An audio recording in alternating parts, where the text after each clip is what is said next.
नागपूरमध्ये वृद्ध महिलेच्या हत्येची एक धक्कादायक घटना समोर आली आहे. पोलीस तपासात सुनेने सासूच्या हत्येची सुपारी दिल्याचं उघड झालं आहे. पण अवघ्या 5 वर्षांच्या मुलीने दिलेल्या माहितीमुळे हत्येचे गूढ उकललं. या प्रकरणी सुनेसह 2 आरोपींना अटक करण्यात आली आहे. नागपूरच्या अंजनी पोलीस स्टेशन अंतर्गत ही घटना घडली. संपत्तीच्या वादातून हे हत्याकांड घडल्याचं पोलिसांनी सांगितलं आहे. आरोपी सुनेला पोलिसांनी अटक केली आहे. धक्कादायक बाब म्हणजे सुनेने तिच्या चुलत भावाच्या मदतीने 2 लाखात सासूच्या हत्येची सुपारी दिली होती. काय आहे नेमकी घटना? सुनीता राऊत 54 वर्ष असे मृत सासूचे, तर वैशाली राऊत 32 वर्ष असे आरोपी सुनेचे नाव आहे.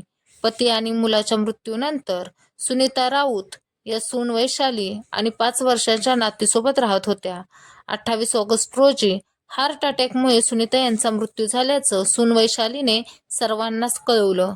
त्याच दिवशी घाईघाईत सुनीता राऊत यांच्यावर अंत्यसंस्कार करण्यात आले होते. मात्र सासू आणि सुनेत वाद झाला होता, अशी चर्चा शेजारील लोकांमध्ये रंगली होती. दरम्यान 2 मामा रात्री घरात आले होते आणि त्यांनी आजीचा गळा दाबला, अशी माहिती वैशालीच्या 5 वर्षीय मुलीने काही नातेवाईकांसमोर दिली. सुनीता राऊत यांच्या मृतदेहावर घाईघाईत अंत्यसंस्कार आणि मुलीने दिलेल्या माहितीमुळे नातेवाईकांना काहीतरी काळेबेरा असल्याचा संशय आला. नातेवाईकांनी याची माहिती पोलिसांना दिली. या प्रकरणाची सखोल चौकशी करण्याची मागणी त्यांनी केली.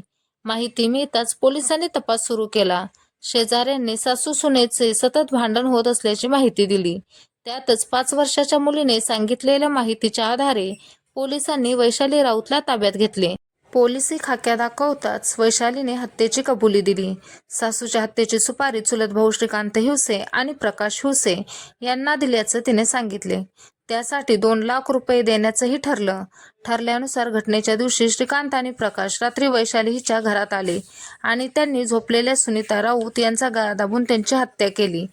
पोलिसांनी सखोल चौकशी करत सून वैशाली तसेच तिचा भाऊ श्रीकांत हिवसे आणि प्रकाश हिवसे यांच्या विरोधात गुन्हा दाखल करून अटक केली आहे.